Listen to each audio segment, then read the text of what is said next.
고린도전서 12장 13절 한 절 말씀 읽도록 하겠습니다. 우리가 시작. 우리가 유대인이나 헬라인이나 종이나 자유인이나 다 한 성령으로 세례를 받아 한 몸이 되었고 또 다 한 성령을 마시게 하셨느니라. 아멘. 제가 잠시 기도하겠습니다. 살아계신 하나님, 예배의 자리로 불러주셔서 감사합니다. 또한 우리에게 다음 세대의 소중함을 또한 다시 한번 기억하며 함께 기도할 수 있도록 또한 귀한 계기를 마련해 주심에 감사를 드립니다. 하나님, 무엇보다 우리 자녀에게 하나님의 복음이 예수 그리스도의 진리 되심이 잘 심겨질 수 있도록, 그리하여 세상의 빛과 소금의 역할 온전히 감당하는 우리 교회 다음 세대들 다 될 수 있도록 주여 복내려 주옵소서. 주님 앞에 나올 때 빈손으로 나올 수 없어서 작은 예물 구별한 손길 기억하여 주시고, 일용할 것을 채우시며 하나님 나라를 위해 먼저 그 나라를 위하여 간구하는 그 기도에 주님 신실하게 응답하여 주옵소서. 하나님, 이 시간 말씀 앞에 나아갑니다. 겸손한 심령 허락하여 주시고 주님만 영광 받으시는 귀한 은혜의 시간 되게 하여 주옵소서. 감사드리며 예수님의 이름으로 기도드립니다. 아멘. 네. 성령으로 세례를 받아라는 제목으로 말씀을 전하도록 하겠습니다. 오늘 말씀은 세례에 대한 말씀이라기보다는 이제 성령에 대한 말씀입니다. 우리 성도님 여러분께서는 성령 세례라는 표현을 들어보신 적이 있으십니까? 성령 세례라고 하면 주로 어떤 이미지가 떠오르시는지요? 성령 세례라고 할 때 어떤 사람은 A와 같이 이해를 하고 어떤 사람은 이제 B와 같이 이해를 합니다. PPT를 한번 보여주시면요. 네, A처럼 이해하는 입장 1번, 성령 세례는 봉사와 증언 활동을 위한 능력이 부여되는 것이다. 2번, 성령 세례는 회심과 신생 혹은 중생 이후에 이루어지는 2차적 은혜의 역사다. 이렇게 이해하는 쪽이 있고요. 또 다른 쪽에서는 1번, 성령 세례는 그리스도의 몸으로 병입되는 일이다. 2번, 성령 세례는 중생과 더불어 일어난다 라고 하면서 각자의 입장이 조금 다르죠. 그래서 능력 부여가 성령 세례다. 아니다. 중생의 사건이 성령 세례다. 아니다.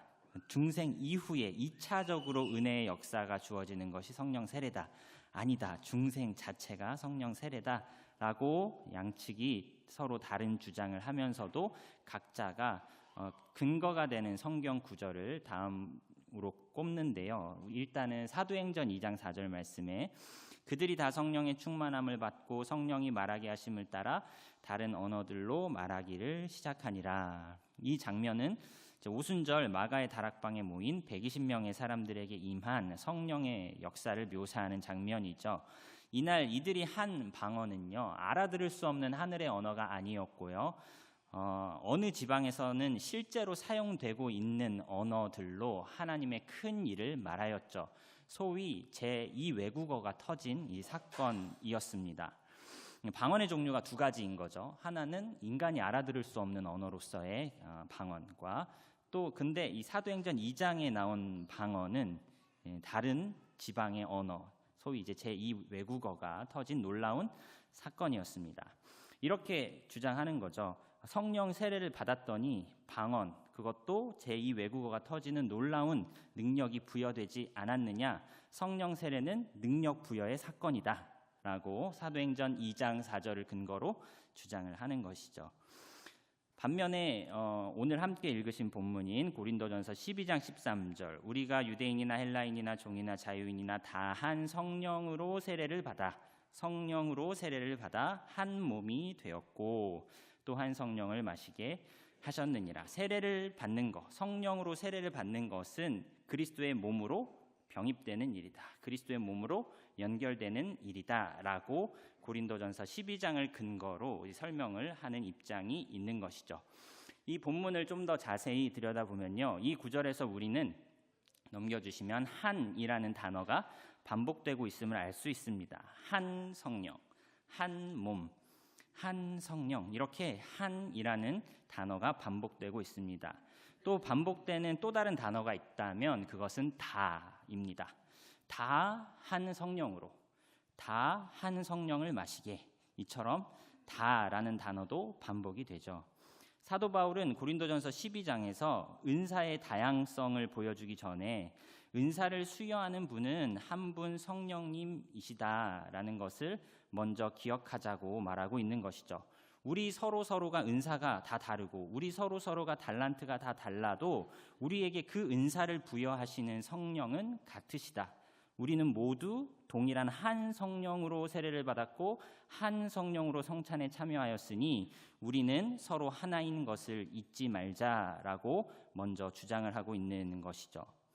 사도 바울은 그리스도인이라면 누구나 경험했을 기본적인 예식인 세례와 성찬을 들어서 성도 모두가 하나라는 사실을 주장합니다.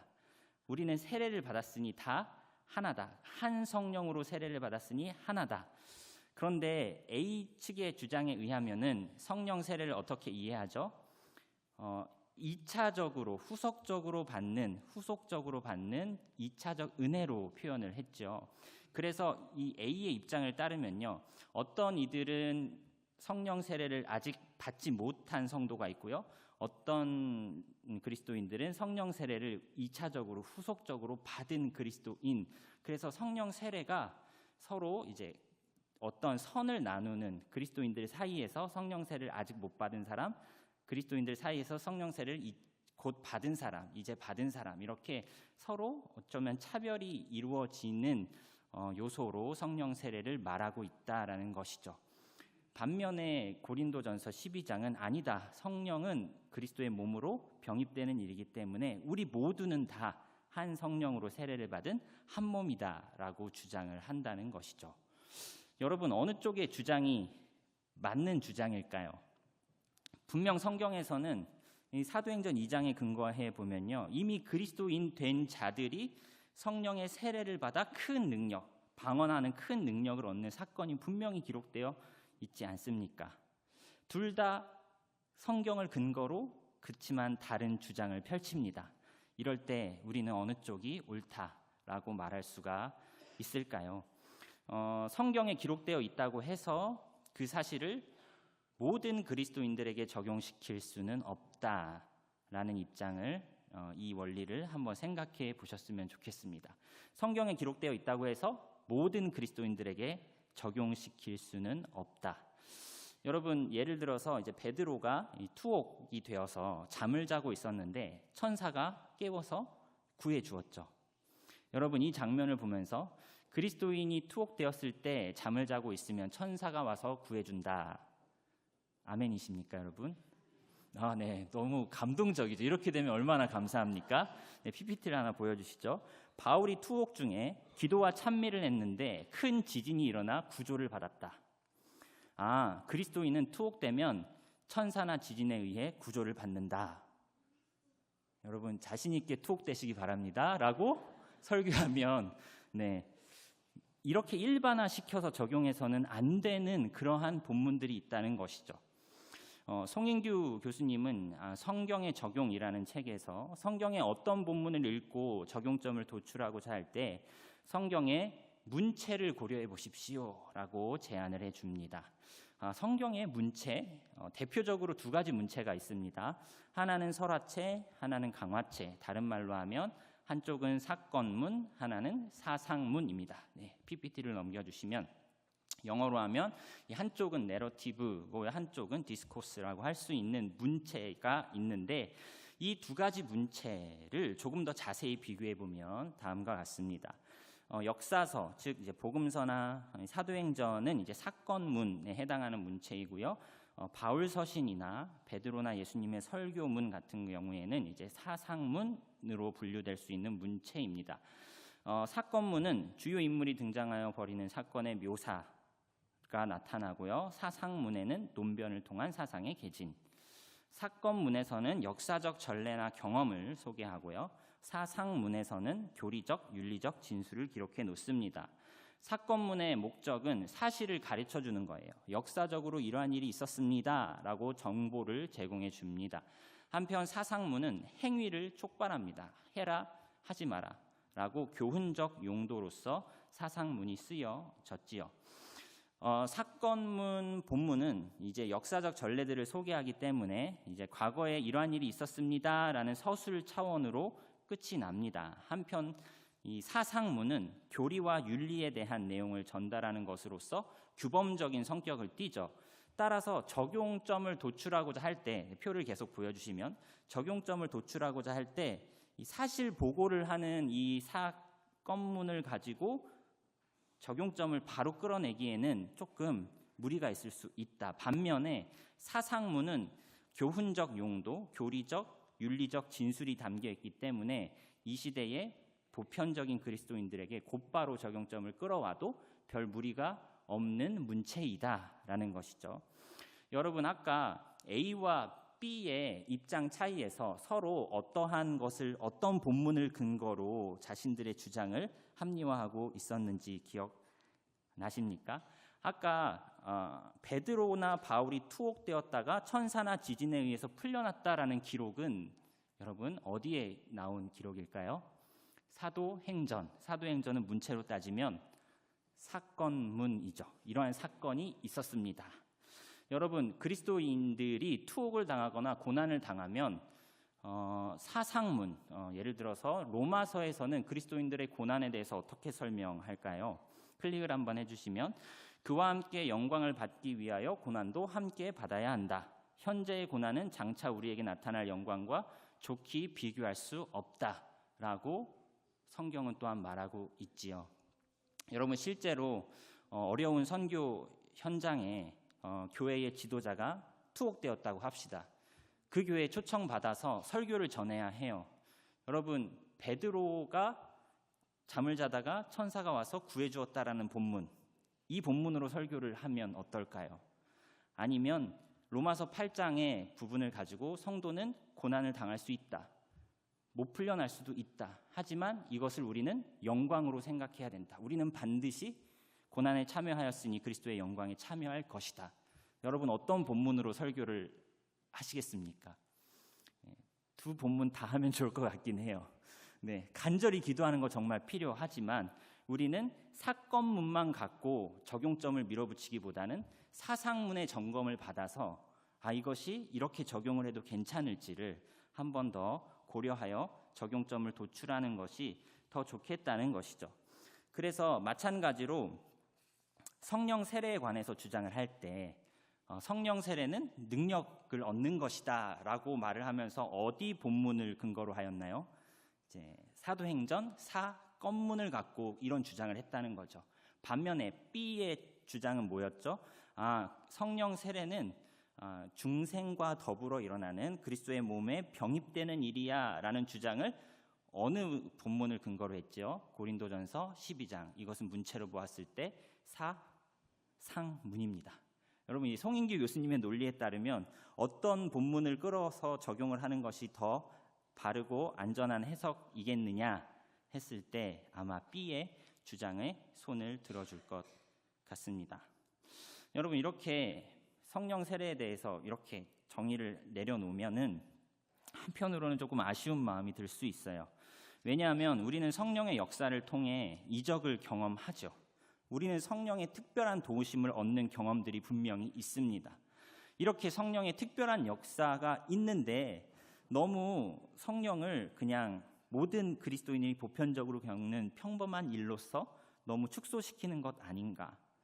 우리의 메마르고 답보 상태에 놓인 신앙에 활력을 불어넣어주는 성령의 드라마틱한 역사가 분명히 존재하는데 우리는 종종 그러한 역사를 갈망하기도 하는데 그러한 성령의 역사에 대해서 우리는 성령 세례라는 표현 말고 좀 다른 표현은 없을까?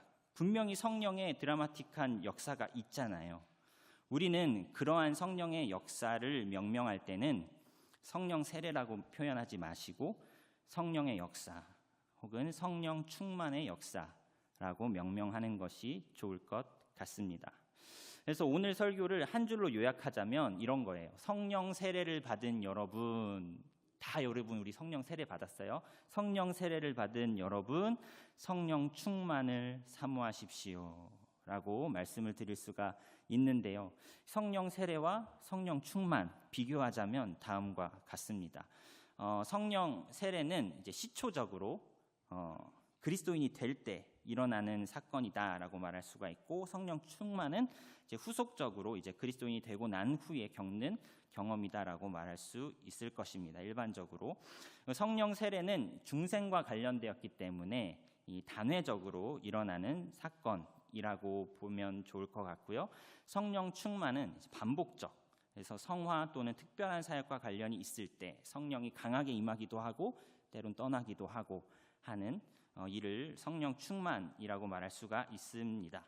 충만은 반복될 수 있을 뿐만 아니라 이 성령 충만은 제대로 유지하지 않으면 잃어버리게도 되고, 또한 잃어버렸다가도 성령 충만은 다시 찾을 수가 있습니다.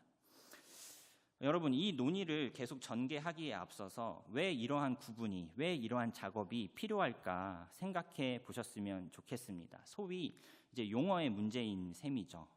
이게 그냥 말장난 아니냐, 이게 그냥 용어의 차이일 뿐 내가 뭐라고 생각하고 신앙생활을 하든 무슨 영향이 있을까 싶기도 하실지 모르겠습니다.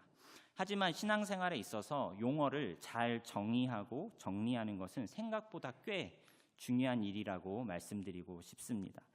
일단 오늘 다루고 있는 이 주제와 관련하여 생각해 보시면요, 여러분, 성령의 특별한 역사마저도 그냥 성령 세례야, 성령의 특별한 역사도 그냥 성령 세례야 라고 칭해버리면 어떤 일이 벌어질까요? 성령 세례라는 말 안에는 성경에 의하면 중생, 거듭남도 성령 세례라고 분명히 표현을 하고 있기 때문에 성령의 특별한 역사와 성령이 중생시키는 사건을 통틀어서 성령 세례야 라고 말을 해버리면 성령의 특별한 역사를 체험하지 못한 성도는 아직 중생받지 못한 성도야.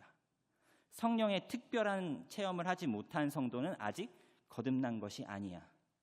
여러분, 이렇게 말하면 이런 해석까지 나아갈 수 있다는 것이죠. 그러니까 용어 구분을 좀 정확히 쓰자는 것입니다. 성령 세례라는 것은 중생에 한정하는 사건으로 묘사하시고, 성령의 특별한 사역은 성령 충만과 관련된 사역으로 묘사를 해야 우리는 모두 다 한 성령으로 세례를 받은 그리스도인이지만 우리 안에서 어떤 이는 성령의 충만의 역사로 인하여서 특별한 경험을 하기도 하고 특별한 경험을 하지 못하기도 하지만 우리는 다 한 성령으로 세례받은 한 몸입니다 라고 말하는 것이 성경적인 정의다라는 것이죠. 여러분, 그리스도인이라고 해서 모두가 다 드라마틱한 성령 체험을 해야 하는 것이 아닙니다. 성령은 다양한 방식으로 역사하실 수 있어요. 드라마틱하게 역사하실 수도 있으시지만 조용히 역사하시면서도 성도 안에 깊은 구원의 확신과 평안을 심어주기도 하시죠. 여러분, 엘리야가 호렙산으로 도망쳤을 때 바람과 지진과 불로서 하나님이 등장하시는 듯 했지만 그곳에는 음성이 있었다 없었다? 없었다. 조용하게 다가오시죠. 조용하게 다가오시는 하나님의 임재. 꼭 드라마틱한 사건을 겪어야만 성령의 역사가 아니라 조용하게 우리 성도 안에 구원의 확신을 심어주시고 조용하게 우리의 성도 안에 평안을 심어주실 수 있는 것도 분명 성령의 역사요, 성령 충만의 결과입니다. 꼭 외적으로 드러나는 어떠한 신비한 체험만이 성령의 역사라고 한정 짓지 마시기 바랍니다. 성령의 역사라고 칭할 수 있는 범위는요, 생각보다 넓고요, 그 사역의 형태는 굉장히 다양할 수 있다. 우리는 이렇게 열려 있어야 하는 것이죠. 이처럼 성령 세례와 성령 충만을 구분지어 생각하는 것이 우리 신앙생활에 있어서 생각보다 큰 안정감과 이해를 가져올 수 있다라고 생각합니다. 조금 더 구체적으로 좀 더 비교해 보면 성령 세례는 이제 모든 그리스도인에게 주어진다는 점에서 이제 보편적인 특성이 있고요. 성령 충만은 성품적인 성령 충만과 이제 은사적인 성령 충만이 있다라고 좀 이렇게 또 이 성령 충만 안에서도 구분지어 생각해 보았으면 좋겠습니다. 이것에 대해서 존 스토트 목사님이 쓰신 이제 성령 세례와 충만을 참고하여서 계속 설명을 드릴 텐데요. 존 스토트 목사님이 이 책에서 이러한 경우를 소개합니다. 성령 충만한 충만한다라는 성령 충만했다라는 표현이 신약 성경에 의하면 세 가지 경우의 성령 충만의 사례가 나오는데 클릭을 해주시면 첫 번째 성령 충만은 모든 헌신된 그리스도인의 정상적인 특징으로서 성령 충만의 사례를 든다는 것이죠. 예를 드는 본문이 사도행전 6장에 스데반을 선출할 때, 집사로 선출할 때의 본문을 예로 드는데요. 형제들아 너희 가운데서 성령과 지혜가 충만하여 칭찬받는 사람 7을 택하라. 우리가 이를 그들에게 맡기고 온 무리가 이 말을 기뻐하여 믿음과 성령이 충만한 사람 스데반과 빌립과. 여러분, 집사를 임명할 때 기준이 무엇이었나요? 여러분, 오늘날 안수 집사님을 임명한다고 하면 성도님들께서는 어떤 자격 요건을 내세우실 것 같습니까? 더도 말고 덜도 말고 기본에 충실한 사람이었으면 좋겠다. 어제 담임 목사님께서 말씀 위의 교회 임직 예배에 참석하시면서 임직자 분들에게 이렇게 권면을 하셨어요. 기본에 충실한 사람. 여러분, 이 사도행전 6장의 본문에서도 아마 이러한 요건으로 성령 충만을 집어넣은 것 같아요. 집사라면 성령 충만해야지. 이게 특별한 요건이라기보다는 모범이 되는 성도의 기본적인 요건으로서 성령 충만을 말하고 있다라는 것이죠. 여러분, 성령 충만은요, 특별한 사람만 간구해야 되는 기도의 제목이 아니라 보통 그리스도인들의 모범적인 모습으로서 성령 충만을 우리는 간구할 수 있어야 한다라는 것이죠. 둘째, 성령 충만은 지속적으로 감당해야 할 어떤 특정한 사역이나 직책을 위해 주어진다. 이러면서 존 스토트 목사님은 세례 요한의 이야기를 들려주시는데요. 누가복음 1장 15절 16절에 우리 같이 한번 합독해 주시겠습니까? 이는 시작. 이는 그가 주 앞에 큰 자가 되며 포도주나 독한 술을 마시지 아니하며 모태로부터 성령의 충만함을 받아 이스라엘 자손을 주 곧 그들의 하나님께로 많이 돌아오게 하겠습니다. 여러분, 세례 요한에 대한 출생 예고인데요. 세례 요한은 분명 신약 성경에 등장하고 있는 인물이지만 개념적으로는 구약 시대의 마지막 선지자라고 할 수 있는 예수님의 오실 길을 바로 직전에 예언하는 사명을 맡은 아주 중요한 인물. 하나님은 이 인물을 모태로부터 성령의 충만함을 입도록 구별하시죠. 특별한 직분을 위해서 특별하게 성별되어 삶 자체를 성령 충만으로 붙잡아 주시는 사례가 있다는 것입니다. 지속적인 어떠한 사명을 감당하기 위한 성령 충만. 마지막 세 번째는 때때로 성령 충만은 지속적으로 감당해야 하는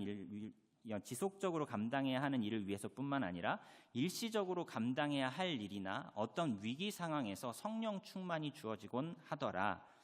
베드로가 사내들인 앞에서 말하기 전에 성령 충만함을 주시고 스데반이 순교 당하기 전에 감당할 수 있도록 성령 충만을 주시고 또한 성경을 저술하기 위해 붓을 든 예수님의 제자들이나 사도 바울 같은 경우에 오류 없이 성경을 쓸 수 있도록 성령께서 일시적으로 그들을 온전히 사로잡아 주신 것 아닐까. 이처럼 특별한 사명 앞에서 일시적으로 강력하게 임하는 성령 충만의 사례가 신약 성경에 나온다라는 것이죠. 그래서 정상적으로 성령 충만한 것이 있고 지속적인 성령 충만이 있고 일시적으로 임하는 성령 충만의 사례가 있음을 존 스토트 목사님은 소개해 주고 계십니다. 하지만 이처럼 이것은 조금 이제 은사적인 측면이 아닐까 이러한 생각을 해봅니다.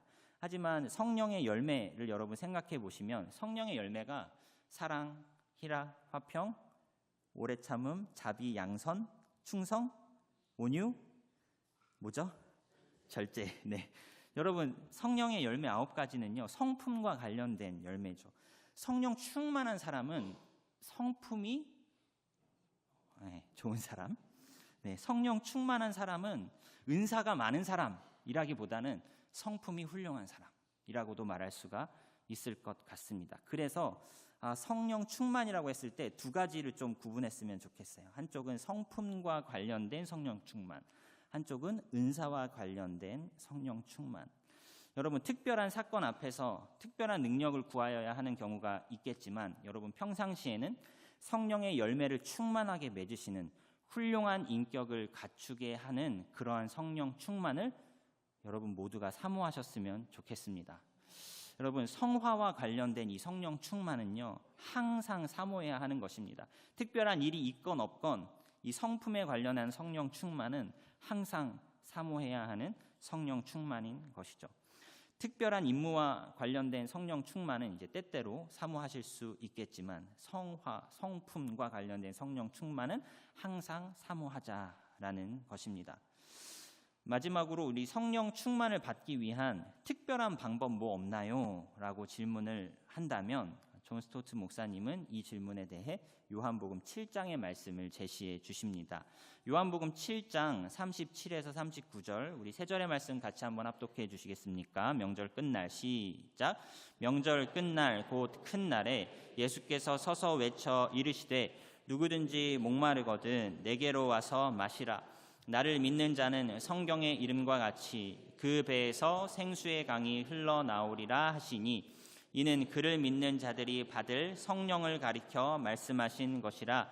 예수께서 아직 영광을 받지 않으셨으므로 성령이 아직 그들에게 계시지 아니하시더라.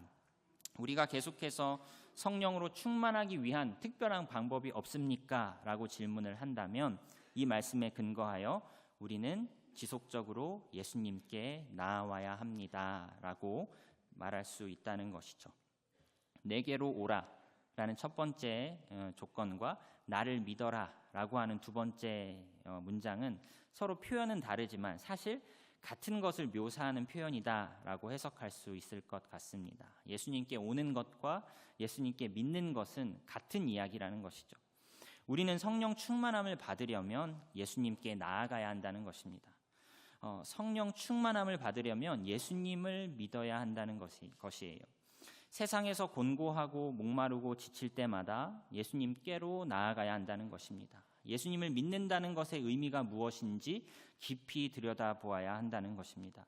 우리가 믿는 바가 무엇인지, 우리가 믿는 바 예수 그리스도는 어떤 분이신지 복음에 대한 내용을 연구하면 연구할수록 우리는 그곳에서 우리의 영혼을 해갈하고도 남는, 내 배를 채우고도 넘쳐 흘러가는 생수를 경험할 수 있게 된다라는 것이죠. 여러분, 그리스도인다운 삶을 유지하는 비결, 능력 있는 그리스도인으로 사는 비결, 다른 것에 있지 않습니다. 복음에 집중하는 것입니다. 성령의 도우심으로 예수가 어떤 분인지를 더욱 깊게 깨닫는 것입니다. 복음의 감격을 회복하는 것이 우리의 능력이지 다른 특별한, 드라마틱한 성령 세례, 성경을 사모하라 하지 않으십니다. 사도행전 2장에 기록된 오순절 때 일어난 성령 세례의 사건은 특별한 경우였다라고 말씀드릴 수 있습니다. 여러분, 메시아는요, 구약 시대로부터 성령을 베푸는 분이라는 예언의 말씀이 있어 왔습니다. 메시아는 성령을 주시는 분이다라고 예언이 있어 왔대요. 이미 예수님을 메시아로 알고 따르는 제자들과 무리들이 있었지만 그들은 예수님이 아직 영광을 받기 이전에는, 예수님이 십자가 영광을 받기 이전에는 특별한 성령의 역사를 체험하지 못하고 있었습니다. 성령 세례는 예수님이 십자가 지신 이후로 특별한 방식으로 제자들에게 임하게 되는데요. 얼만큼 특별하냐?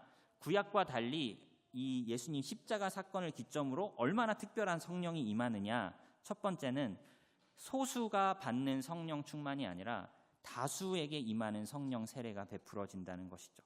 예전에는 사사나 왕이나 특별한 소수 몇 명에게만, 지도자에게만 성령이 기름 부으심이 있어 왔다면 이제는 누구든지 예수 이름을 믿는 자, 예수의 십자가를 믿는 자에게는 누구에게나 예외 없이 성령의 세례가 베풀어지는 시대가 열렸다.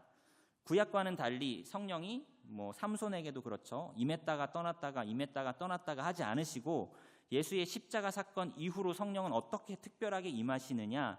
보증과 인이 되어서 성도와 영원토록 함께 하시는 성령의 시대가 열리게 되었다는 것이죠. 성령이 근심할 수는 있어도 떠나지는 않는다. 예수님의 초림 이후에 성령의 새 시대가 열렸다라는 것이죠. 따라서 오순절 사건 이후 성도들에게 바울 사도나 제자들은 무엇을 요구할까요?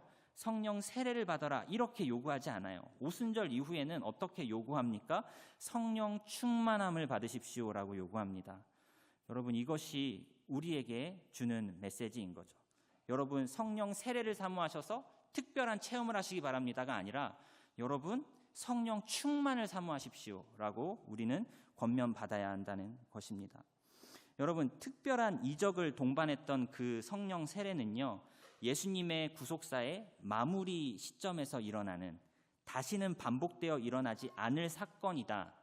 여러분, 제2외국어가 터지는 그 사도행전 2장의 방언 사건은 오늘날 우리 시대가 사모해야 하는 모범이 되는 사건이 아니라 그 시대에만 특별하게 일어난 구속사의 마지막에 일어나는 특별한 사건, 반복되어지지 않을 사건으로 보아야 한다는 것이죠.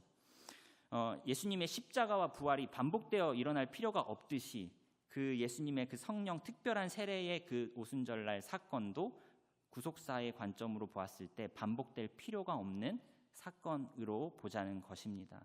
물론 하나님께서는 오늘날에도 특별한 선교적 임무를 위해서라면 어떤 방식으로도 역사하실 수 있겠죠. 어떠한 부족의 언어를 성령 충만함으로 내뱉게 하실 수 있을 겁니다. 하지만 이러한 특별한 이 방언을 성도라면 누구나 받아야 하는 일반적인 능력인 것처럼 말해서는 안 됩니다. 여러분, 사도행전의 어떤 특별한 사건을 일반화시켜서 가져오는 것은 이제 송인규 교수님의 논리에 있어서도 별로라는 것이죠.